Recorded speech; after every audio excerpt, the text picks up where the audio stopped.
Hello everyone, good morning. Welcome back to my channel Neha lifestyle. কেমন আছো সবাই? আশা করি ভালো আছো। তোমাদের আশীর্বাদে আমরা অনেক ভালো আছি।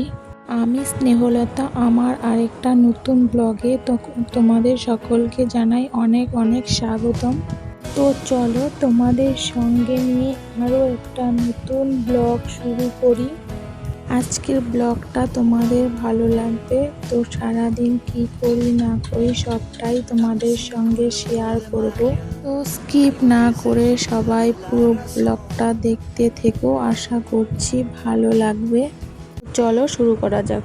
এই দেখো, সকালবেলা ঘুম থেকে উঠে প্রচুর বাসন জমা হয়ে গেছিলো। কালকে রাত্রেবেলা খাওয়া দাওয়া করে রেখে দিচ্ছিলাম, সেগুলোই আমি মাজতে বসে গিয়েছি আর তোমাদের সঙ্গে ভিডিও স্কিপ শেয়ার করছি।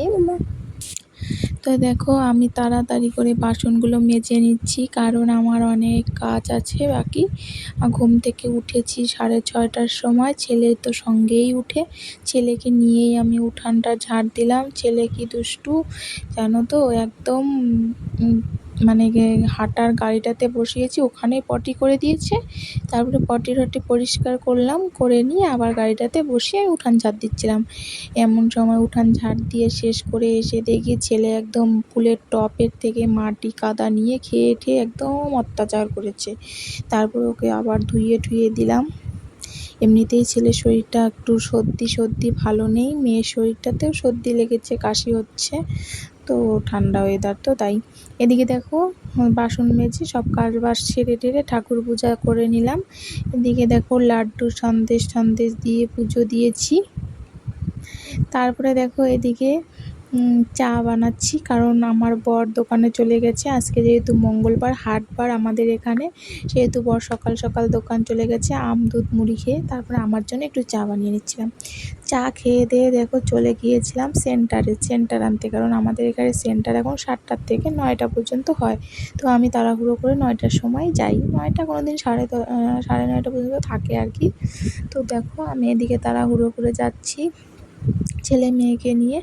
আজকে আবার মেয়ের স্কুল নাই, তার জন্য মেয়েকে নিয়েই যাচ্ছি, না হলে তো মেয়ে বাড়িতেই থাকে, ও রেডি টেডি হতে থাকে, আমি তখন সেন্টারটা গিয়ে নিয়ে আসি। তো দেখো আমাদের এদিকে বৃষ্টিতে প্রচুর পরিমাণে জল জমে গেছে, কি বলবো। এই জলগুলোতে অনেকেই মাছ ধরছিল। আজকে আবার জলটা একটু কম হয়েছে, কারণ কালকে রাত্রে বৃষ্টিটা কম হয়েছিল, সেই জন্য।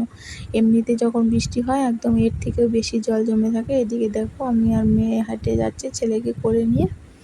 তো চলো যাওয়া যাক। এদিকে দেখো ছেলে। তো এই যে দেখছো ঘরটা, এটা কিন্তু মাছ চাষ করে এখানে, এটার নাম হচ্ছে হ্যাচারি। এখানে ছোট ছোট পোনা মাছের চাষ হয়। এদিকে সেন্টারে চলে এসে দিদিমণি বলছে বই পড়াবে মেয়েকে। তো দেখো এদিকে দিদিমণির সঙ্গে বই পড়ে নিচ্ছে। তো মেয়েকে বললাম তুই বই পড়, হ্যাঁ আমি একটু বসি, না হলে আমি সেন্টারে গিয়ে ডিম নিয়ে চলে আসি, বসি না। আজকে যেহেতু মেয়ের স্কুল ছুটি, তো ভাবলাম কি একটু বসে থাকি, বই পড়তেছে যখন বই পড়ুক। আর এমনিতে আমার সকাল টাইমটা আজকে বই পড়তে বসানো হয়নি, কারণ যেহেতু স্কুল নাই, ভাবলাম কি সেন্টারটায় গিয়ে যাই একটু বসে থাকি, না হলে তো স্কুল থাকলে স্কুলের হোমওয়ার্ক করতে হয়। এদিকে দেখো সেন্টার থেকে চলে এসে প্রচুর কাপড় জমা হয়ে গেছিলো, সেই কাপড়গুলো কাচছিলাম। কিছু কাপড়ে আবার সাবানে গুঁড়া দিয়ে ভিজে রেখেছিলাম সকালে স্নানের আগে। আবার কিছু কাপড় কি সাবান মানে কাপড় কাচার সাবান দিয়ে ঘষে ঘষে ধুচ্ছিলাম, কারণ ছেলে এত কাপড় চোপড় নোংরা করে কি বলবো। তো দেখো এদিকে জামা কাপড় কাচছিলাম আর এদিকে ভিডিও করছিলাম, মানে ভিডিও স্কিপ নিচ্ছিলাম। তো আমাদের কিন্তু কুয়ো আছে, এটা হচ্ছে কুয়ো। আমরা মানে ট্যাপের মানে কি মোটরের জল তুলে ব্যবহার করি। কুয়ো যখন কারেন্ট থাকে না, তখন কুয়ো থেকে জল তুলি। আমার এই কুয়ো, মানে আমাদের এই কুয়োটা আমার মানে বর হওয়ার অনেক আগের কুয়ো আর কি। আমাদের কুয়োর জল কোনো দিনও শুকায় না। তো আমাদের কুয়োর জলও খুব কিন্তু ভালো, খেতে কোনো গন্ধ টন্ধ কিচ্ছু নেই, একদম পরিষ্কার। তো দেখো এদিকে তারপরে কাপড় টাপড় ধুয়ে মেলে ঠেলে চলে আসছি ভাত রান্না করতে। ভাতের চাল নিচ্ছি। আমাদের সকাল টাইমটা এইটুক চালেই হয়ে যাবে। আবার রাত্রে শুধু ভাত রান্না করতে হয় আমার। রাত্রে আমি সেরকম তরকারি রান্না করি না, শুধু ভাতটাই রান্না করি, তরকারি দিনের থাকে সেগুলোই খাই। এদিকে দেখো ছেলের জন্য একটু ডাল বসেছিলাম, সেখানে একটু বিট আর মিষ্টি কুমড়া সিদ্ধ দিয়ে দিয়েছিলাম। আর বিটগুলোকে কি করব বলো তো, ওই যে মানে জুস করে যে মেশিনটা, সেটাতে সিদ্ধ করে নিয়ে জুস করে ছেলেকে দিব, খেয়ে নেবে। আর এইটুকুই ছিল, তো ভাবলাম কেন নষ্ট হবে, ডালের মধ্যে দিয়ে দিই, সিদ্ধ হয়ে যাবে। হ্যাঁ, তো এদিকে দেখো ডালের মধ্যে দিয়ে দিয়েছি। এরপর দেখো কড়াইতে তেল দিয়ে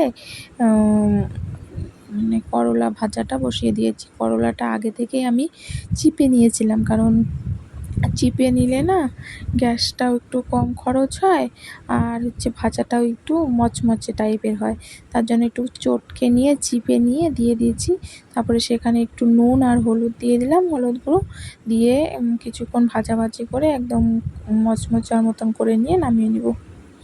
তো আজকে রান্না করছি সেন্টার থেকে যেহেতু ডিম আনছিলাম, ডিমের কালিয়া করব, আর ছেলের জন্য ডাল আর করলা ভাজা। আর বেশি কিছু রান্না করিনি।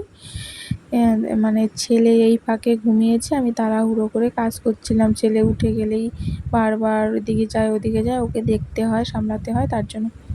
তারপরে দেখো আমি ডিমটাকে ভেজে নিলাম, ভেজে নিয়ে আমি এখন কালিয়া করার জন্য কড়াইয়ে কিছুটা পেঁয়াজ আর কিছুটা পেঁয়াজ, কুচি পেঁয়াজ আর কিছুটা বাটা পেঁয়াজ দিয়ে দিলাম। দিয়ে নিয়ে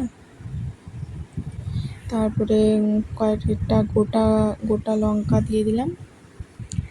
দিয়ে সেখানে রসুন বাটা, জিরে বাটা দিয়ে, হলুদ লবণ দিয়ে, পরিমাণ মতন জল দিয়ে মশলাটাকে ভালোভাবে কষিয়ে নিচ্ছি। তারপরে কষানো হয়ে গেলে ভাজা ডিমটা দিয়ে হালকা একটু গ্রেভি টাইপের হবে, সেরকম দিয়ে নামিয়ে নেব। তো দেখো এদিকে আমি নামিয়ে নিচ্ছিলাম। আর তারপরে আমি ডালটা সম্বাদ দিব, তার জন্য কড়াইয়ে কিছুটা পেঁয়াজ কুচি আর কিছুটা রসুন কুচি মানে থেতো করে দিয়ে দিলাম, ডালটাকে সম্বার দিয়ে দিলাম। ছেলের জন্য ডালটা আগে উঠিয়ে রাখছিলাম, বাকিটা আমাদের জন্য সম্বার দিয়ে দিলাম। এদিকে দেখো বড়মশাই বাজার করে নিয়ে এসছে ডাঁটা, কোয়াশ, সেগুলো তো এখন আর রান্নার কাজে লাগবে না। টমেটো, মিষ্টি কুমড়া নিয়ে এসেছিলো, তো তার জন্য সেগুলোকে এবার ফ্রিজে ঢুকে রেখে দিলাম। এবার রান্না আমার কমপ্লিট। ছেলেও কিন্তু ঘুম থেকে উঠে গিয়েছে, ছেলে বাইরে খেলছে। এই ফাঁকে আমি ড্রেসিং টেবিলগুলো একটু ধুলো পড়ে গেছিলো, ওগুলো একটু মুছে নিলাম। মুছে নিয়ে বিছানাটা ঝেড়ে নিলাম, কারণ সারাদিন এই বিছানাতেই থাকা হয় আর কি। তো সকালে একবার ঝাড়ছি, তারপরে আবার ঝাড়ছিলাম। আর আলনাটা একটু গুছিয়ে নিচ্ছিলাম, কারণ এই জামা কাপড়গুলো না অনেক দিন থেকে আলনাতে ছিল। তো ভাবলাম কি ইঁদুর টিঁদুর কাটলো নাকি, তো দেখি। তারপর দেখো ছেলে মেয়েকে ঘুম পাড়িয়ে নিচ্ছিলাম। ঘুম পাড়িয়ে নিয়ে তো ভিডিওটা আর বড় করবো না, এখানে শেষ করছি। আশা করছি ভালো লাগবে। দেখা হচ্ছে পরবর্তী ভিডিওতে।